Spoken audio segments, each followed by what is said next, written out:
picture this. You're sitting in a cold, like slightly too bright doctor's office. Oh, yeah. We've all been there. Right. You've got that weird paper crinkling under you on the exam table, and in your hand you are just staring at a lab report.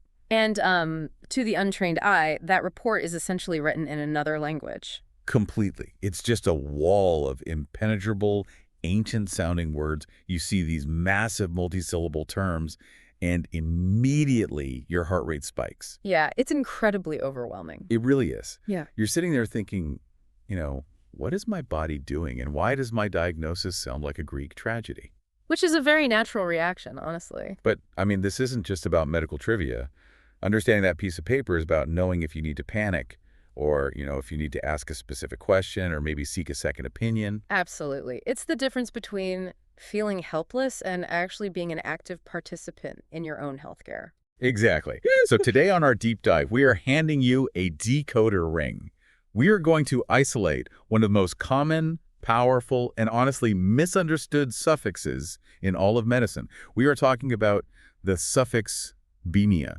You will see it absolutely everywhere. If you look at any standard blood panel, any medical news story, or even just a basic health blog, this suffix is present. It's unavoidable. It really is. And to understand the power it holds over medical language, we have to break it down to its absolute core. The suffix itself isn't even a single unit. Really? It's not. No, it's actually two ancient puzzle pieces fused together. You have the Greek root hyma, which translates to blood, and you have ia, which is the standard Greek suffix denoting a state or condition of. Oh, okay. So if we translate that literally, it essentially means blood conditionness. That is a brilliant way to phrase it. Yeah, think of it as a grammatical machine. Okay, machine. I like that. Its entire structural job is to take any root word, whether that's a substance, a specific cell type, or, a physiological process, and instantly turn it into a diagnosis-shaped concept happening right there in your bloodstream. Okay, can you give an example of how that works? Sure, so take the root glyco, meaning sugar, graft on our suffix, and you get glycemia, a blood sugar state. Right. Or take leuco, meaning white, and you get leukemia, which historically translated to white blood. Okay, let's unpack this for a second, because there is a massive trap here that, from what I understand, even medical students fall into. Oh, the excess assumption, yes. We are so culturally conditioned to panic about excess. When we hear words like hypercholesterolemia or hyperglycemia on television commercials, we automatically assume this suffix inherently means too much of something bad is circulating inside us. And that assumption is the single biggest misconception about medical terminology. Really? The biggest? Without a doubt. The suffix emia is completely 100% direction neutral. Direction neutral. Meaning what exactly? It does not mean too much. It does not mean too little. It merely indicates a state involving the blood. So it's just establishing a location. Exactly.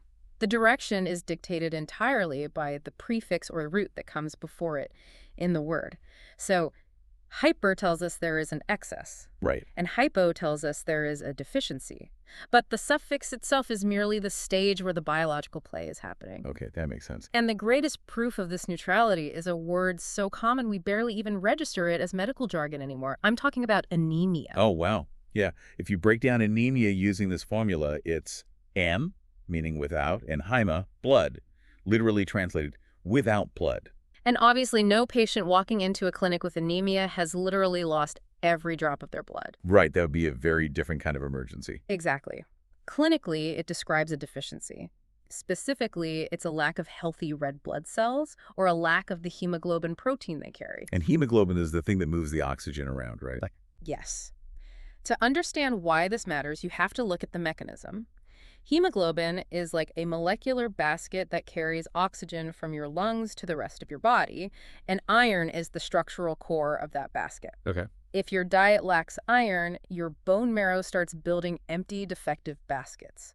Your blood is still flowing, but its oxygen-carrying capacity just plummets. That makes total sense. You feel exhausted because your tissues literally aren't getting the fuel they need. Yeah, and it affects a staggering share of the global population. When you look at the World Health Organization cutoffs, Which are what, exactly? they define anemia as a hemoglobin level below 13 grams per deciliter for men and below 12 for non-pregnant women. Yep. And when you use those numbers, the scale of the problem is massive. The heaviest burden falls on young children and women of reproductive age in low-income regions. Wow. Yeah, Yeah. and it's overwhelmingly driven by that iron deficiency. So here you have the oldest and most familiar member of the immune family, and it describes a severe lack, not an excess. So emia is basically just a location pin on a GPS map. It just says, hey, we are currently parked in the bloodstream. That's a great way to think about it. And the root word tells us what substance we are looking at. And then the prefix, the hypo, or and acts like the weather report. It tells us if the location is flooded or if it's experiencing a total drought. The location pin in the weather report, that framework works perfectly. But I'm curious about the history here. I mean, if this suffix is just an ancient Greek location pin dating all the way back to Hippocrates and Galen, Which it does. how did we suddenly get dozens of highly specific hyperglycemia diseases? I mean, Galen wasn't running modern lipid panels. No, definitely not. Ancient physicians believed in the four humors, right? Blood, phlegm, yellow bile, and black bile. Blood was just one broad element governing a person's health and personality. How do we get from ancient Greek philosophy to these incredibly specific microscopic lab diagnoses? The bridge between those two eras was technology, specifically a massive technological leap that occurred in the mid-19th century. Okay, what happened? Well, the conceptual seed of a blood state is ancient. The actual Greek word anemia appears in texts long before modern hematology existed, mostly to describe generalized pallor or bloodlessness. Right.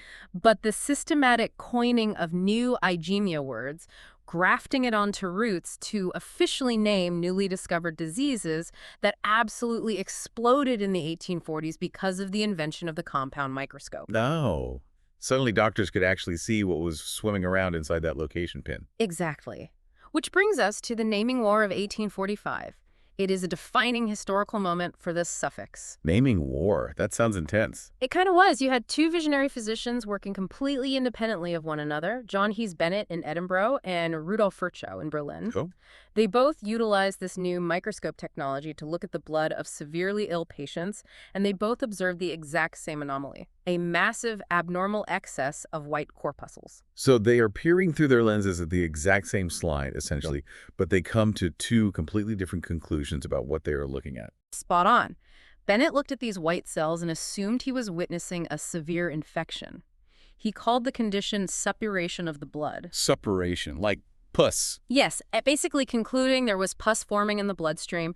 He thought it was a secondary reactive response to some hidden infection elsewhere in the body. And what about Virchow? Virchow, however, analyzed the exact same cells and argued, no, this isn't pus, this is a primary disease of the blood itself. So in 1847, Virchow coined the German term leukemia, white blood, to classify it. Here's where it gets really interesting, because Virchow's name won the war. I mean, we don't diagnose people with suppuration of the blood today. We diagnose them with leukemia. We do. And his term survived because his underlying theory was biologically correct. Okay, explain that. Leukemia is not just a temporary reactive spike in white blood cells because you caught a bad cold. Right, because that has a different name, doesn't it? Yes, that temporary reactive spike actually has a different name, leukocytosis. That is an Azizis word indicating a temporary abnormal increase. So leukemia is different. Very different. Leukemia operates on a completely different, deeply terrifying mechanism. It is a cancer originating in the blood-forming tissue, usually deep inside the bone marrow. How does that actually work on a cellular level? Like, what's happening? Well, a single mutated stem cell begins cloning itself uncontrollably. The bone marrow turns into a hyperactive factory, churning out millions of defective, useless white blood cells. And there's only so much room in there, right? Exactly. Because the marrow is a confined physical space, these useless cloned cells physically crowd out the healthy cells. There is suddenly no room left to produce red blood cells. Which causes severe anemia. Yes, or it crowds out platelets, which is why leukemia patients bruise so easily. It is a distinct binary disease entity.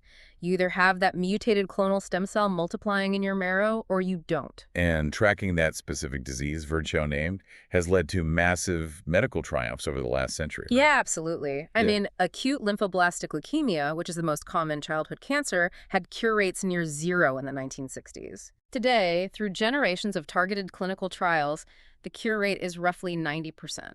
That is an incredible leap forward. But it raises a huge question for me. If leukemia is this distinct physical thing you can see under a microscope. You know, you either have the mutated stem cell or you don't. Is that how all anemia words work? Are they all these definitive binary diseases you can just point to? Not at all. And this is where medical terminology gets incredibly slippery and, frankly, deeply fascinating. Slippery out. Well, the compound microscope allowed us to see physical cells, but the next great leap in medical technology was clinical chemistry, which allowed us to measure invisible molecules. Oh, I see where this is going. Right. And measuring molecules requires a totally different framework for naming diseases. Let's examine the glycemia family, hyperglycemia, and hypoglycemia. So we're talking about blood sugar now. Yes. Those terms only gained real, actionable clinical weight in the 1920s. Because of insulin. Exactly. In 1921 and 1922, Frederick Banting and Charles Best discovered insulin. For the first time in history, physicians had a reliable way to measure blood sugar, and more importantly, they had a pharmacological treatment to correct it. Okay, but how does that change the naming framework? Well, blood sugar isn't a mutated cancer cell you either have or you don't. Every living human has blood sugar. It is a continuous physiological variable. So what does this all mean? Unlike leukemia, where you have these rogue clone cells physically crowding out the good ones, hyperglycemia is basically just a speed limit. The speed limit. Yeah, like the road is the exact same road everyone drives on, but a consensus panel of doctors just sat in a room and arbitrarily decided that 126 milligrams per deciliter is the exact speed where you get a speeding ticket. I love that. If we connect this to the bigger picture, yes, it functions like a speed limit set by committee consensus. But we have to remember that the speed limit is based on very real, very dangerous crash data. Okay, so it's not totally arbitrary. No, not at all. A fasting glucose above roughly 126 milligrams per deciliter, or over 180 after a meal, is the threshold the American Diabetes Association uses for a very specific mechanical reason. What is the mechanism there? Why is that specific number dangerous? Think of excess sugar molecules in the bloodstream acting like microscopic, jagged pieces of gravel. Ouch, okay. Yeah. When your blood sugar stays highly elevated for years, that jagged gravel is constantly scraping against the delicate inner lining of your blood vessels. That sounds awful. Over time, it shreds the microvessels in your body. This is exactly why uncontrolled diabetes leads to blindness, nerve death in the feet, and kidney failure. Because those organs rely on the tiniest, most fragile blood vessels. Exactly. So the consensus panel draws the line at 126 to prevent that specific vascular damage. It is a threshold word, not a binary disease word like leukemia. And the weather moves in both directions off that one root word, glyco. It does. The acute danger of actually treating diabetes is hypoglycemia glucose, dropping below roughly 70 milligrams per deciliter. Right, because you take too much insulin. Yes. If a patient takes too much insulin relative to their food intake or physical activity, their blood sugar can plummet so fast that the brain is starved of its primary fuel. Wow. This causes confusion, seizures, or loss of consciousness within minutes. The stakes are so incredibly high that continuous glucose monitors exist today, worn by millions of people specifically to catch these two exact anemia states in real time before they cross those invisible consensus thresholds. It's amazing how much weight is put on these thresholds. Yeah. We are literally embedding machines into our arms to monitor them constantly. But wait, earlier you said these consensus panels set thresholds based on their current understanding of the chemistry. Yes, that's true. But science changes all the time. What happens when the underlying theory baked into the very name of the disease turns out to be completely wrong? Oh, that phenomenon is known as the toxemia trap. It served as one of the most famous historical failures involving this naming system. The toxemia trap, tell me about that. For much of the 20th century, if you opened an American obstetric textbook, you would find a prominent condition called toxemia of pregnancy. Okay. It described a very real, very dangerous syndrome, high blood pressure, protein leaking into the urine, and severe swelling that can arise late in pregnancy and suddenly progress to deadly maternal seizures. But the name, toxemia, that implies a poison. Yes. The name embedded a massive, highly specific causal claim. It explicitly stated to every doctor using it that a circulating toxin in the bloodstream was responsible for the condition. Hold on. So doctors were diagnosing pregnant women with toxemia, confidently implying a literal poison was circulating in their veins and was just entirely fabricated. Unfortunately, yes. The word itself must have trapped doctors in a bad theory. I mean, if your entire field is hunting for a phantom toxin, you're going to completely miss the real biological cause. What's fascinating here is how long that deceptive name survived without a shred of evidence. decades of intensive research went by. No one found anything? No scientist ever isolated a toxin. Eventually, the science matured, and researchers realized the condition actually stems from a mechanical failure. A mechanical failure, like what? During early pregnancy, the placenta's blood vessels are supposed to anchor deeply into the uterine wall. When they fail to develop normally, the placenta becomes stressed and starved for oxygen. Oh, wow. It panics and releases inflammatory proteins into the mother's bloodstream, which causes her blood vessels to violently constrict system-wide. That constriction drives up her blood pressure and damages her kidneys. So it was vascular constriction, not a poison. Medicine must have had to aggressively course-correct to fix that mistake. They did. The medical establishment had to shift away from the term toxemia entirely and adopt terms like preeclampsia and eclampsia. Right, preeclampsia. Yeah, because preeclampsia merely describes the clinical syndrome without locking future researchers into a fake, unproven mechanism. It is a profound caution about trusting a diagnosis's name over the raw clinical evidence. That makes a lot of sense. And we see this linguistic course correction happening with other emia words today. Take septicemia. Oh, wow. Yeah, you hear septicemia all the time on hospital television dramas. It sounds incredibly serious. It does. It emerged in the mid-19th century from the Greek sepsis, meaning putrefaction or decay. Like rotting. Exactly. It reflected a terrifying pre-germ theory belief that a severe infection meant the blood was literally rotting from within. Yikes. Even after modern germ theory came along, septicemia was used loosely by doctors to mean a severe bloodstream infection. But the boundaries of the word were terribly fuzzy. Fuzzy how? Well, is it just bacteria floating in the blood? Because that specific condition is actually called bacteremia. Wait, I'm genuinely lost here. If I get bacteria in my blood, is that not sepsis?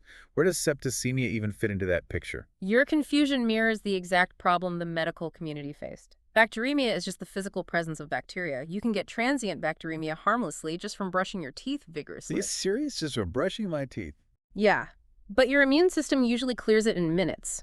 Sepsis, however, is a catastrophic dysregulated immune response where your body overreacts to an infection and starts shutting down its own organs. Oh, okay, so they're very different things. Very different. And using a fuzzy legacy term like septicemia blurred the lines between a harmless toothbrushing event and a lethal organ failure event. That sounds like a massive recipe for medical errors. It was. So in 2016, an international task force, the Sepsis 3 Consensus, convened specifically to fix this linguistic danger. What did they do? They deliberately moved global medicine toward defining sepsis strictly as organ dysfunction caused by a dysregulated host response. And they actively instructed doctors to abandon the legacy term septicemia because it was too vague. Makes sense. When sepsis is one of the leading causes of hospital deaths worldwide, you simply cannot afford vague language. It's like updating the software of medical language. You're constantly scrubbing out the bugs as you learn more. Exactly. We were doing it in cardiology right now with cholesterol, actually. Really? How so? The term hyperlipidemia implies the core problem is just too much fat in the blood. Right. But modern cardiovascular research shows that the ratio and type of lipids, your LDL versus your HDL, the physical size of the particles, your triglycerides, all of that predicts heart disease risks far more accurately than just the total quantity in the bucket. So just having too much isn't the whole story. Not at all. So specialists are aggressively shifting toward the term dyslipidemia. Dys meaning bad or abnormal. So it's an abnormal pattern, not just an overflowing bucket of fat. We are refining the weather report prefix to match the newer science. You've got it. It is the exact same excess versus deficiency ambiguity we saw with the suffix overall, playing out in real-time modern clinical debate. Okay, so we've seen how a bad name can trick doctors. But what happens when the name is perfectly accurate, the etymology is flawless, the science is sound, but the clinical reality happening inside the patient's body completely defies logic. Defies logic? What do you mean? Like, can a blood test say my body is in a total crisis, but I feel perfectly fine? Yes. This brings us to a crucial, often confused paired distinction. Hypoxemia versus hypoxia. And it involves a devastating biological lesson we learned during the early days of the COVID-19 pandemic. Oh, break those two terms down for us because they sound nearly identical. They share the same root, oxygen, but they describe entirely different locations. Hypoxemia ending in our location pin suffix, Anemia specifically means low oxygen levels measured in the bloodstream. Okay, the You bloodstream. check this with a fingertip pulse oximeter or an arterial blood draw. Hypoxia, ending without the anemia, means low oxygen in the physical tissues of your body, like your brain or your muscles. But logically, those should be permanently linked, shouldn't they? You'd think so. Yeah, I mean, the blood delivers the oxygen to the tissues. If the blood delivery truck is completely empty, the tissues should be starving and screaming for air. That was the foundational assumption in emergency medicine for decades. If your blood oxygen drops dangerously low, your body should be panicking. What's a normal reading? A healthy pulse oximeter reading is around 95 to 100%. If a patient drops into the 80s or 70s, clinicians fully expect them to be in severe respiratory distress, gasping, confused, clutching their chest, barely conscious. Right, because they are literally suffocating. But in early 2020, as the first wave of COVID-19 flooded New York City, emergency physicians encountered a terrifying anomaly that broke all the physiological rules. The happy hypoxia phenomenon. Exactly. Dr. Richard Levitin famously wrote a New York Times op-ed about his harrowing experience volunteering in a New York ER. What did he see? Patients were walking through the doors with pulse oximeter readings in the 70s or 80s numbers that should mean their organs are actively failing. But they weren't gasping. No. These patients were sitting up in bed, they were alert, they were talking in full, calm sentences and texting their families on their phones. That is wild. It's exactly like a car's fuel gauge flashing 0, a blaring red warning light on the dashboard, but the car is still driving perfectly smoothly down the highway at 60 miles an hour. That is exactly what it looked like. The blood level, the hypoxemia, and the tissue distress, the hypoxia, were telling two completely different stories. The gauge and the engine completely disconnected. But how? That doesn't make any biological sense. Why weren't they gasping for air? To understand the how, you have to look at how the human brain actually regulates breathing. Okay. Our innate gasping reflex, that feeling of air hunger, isn't primarily triggered by a lack of oxygen. It is actually triggered by a buildup of carbon dioxide in the blood. Oh, wow. Wait, really? So the alarm bell is wired to the exhaust pipe, not the gas tank. That is a phenomenal analogy. Yes, the COVID-19 pneumonia severely damaged the lungs' ability to pull fresh oxygen in, causing the hypoxemia. However, the lungs were still perfectly capable of blowing carbon dioxide out with every exhale. So the exhaust was still venting. Exactly. Because the carbon dioxide didn't build up, the brain's panic alarm was never triggered. The patients felt fine, even as their oxygen levels dropped to fatal thresholds. That is absolutely terrifying. You feel perfectly fine, but you are silently suffocating. It really is. And this raises an important question for modern medicine. How do you treat a patient who insists they feel fine, but whose blood metrics objectively state they are dying? It goes against every instinct. It does. This mismatched silent or happy hypoxemia profoundly changed clinical practice overnight. Doctors realized they could no longer trust patients to self-report how oxygen-starved they actually were. Because the patients literally didn't know. Right. It prompted a massive global shift toward wider at-home pulse oximeter screening, and it drastically lowered the threshold for hospital admission. It served as a stark reminder that our chemical blood metrics and our conscious bodily experience do not always align. Wow. Okay, let's bring this all together. We started this deep dive in that cold, intimidating doctor's office, staring at a terrifying piece of paper. We did. But look at what we've unpacked today. You now possess the master key. When you see a massive medical term on your chart, you isolate that anemia at the very end. Right, the location pin. Exactly. It just means the condition of the blood. It's just the GPS pin. Then you look at the front of the word hypo, and to get the weather report. Is it an excess, a lack, or a total absence? Spot on. And finally, you look at the root in the middle to see what specific substance we're actually talking about. Sugar, white cells, oxygen, lipids. Once you understand that simple, highly logical three-part formula, a massive percentage of the vocabulary you will encounter in lab results, news stories, and doctors' offices suddenly becomes entirely transparent. It really does. It takes the power away from the medical jargon and gives it right back to you. It's empowering. But, it also comes with a fascinating warning label. Because throughout this deep dive, we've seen how these apemia names act as historical time capsules. They reflect the scientific brilliance and the massive, sometimes embarrassing misunderstandings of the exact era they were coined in. From ancient humors to early microscopes to modern chemistry panels. Exactly. And as we saw with toxemia and septicemia, sometimes the name itself traps the brightest minds in medicine. Which leaves me with a final provocative thought for you to mull over. The next time you look at your own medical chart, Think about toxemia. Oh, that's a good one to think about. Think about how confidently generations of doctors use that word, assuming a phantom poison was causing disease. So look at the diagnoses we use today. Which anemia diagnosis that we currently accept as absolute, unquestionable scientific truth might actually be our era's toxemia? It's a humbling question. It really is. In 50 years, as you're sitting in a futuristic doctor's office, what incredibly common condition will future doctors laugh at us for fundamentally misunderstanding, purely because an ancient Greek suffix locked our minds into the completely wrong theory?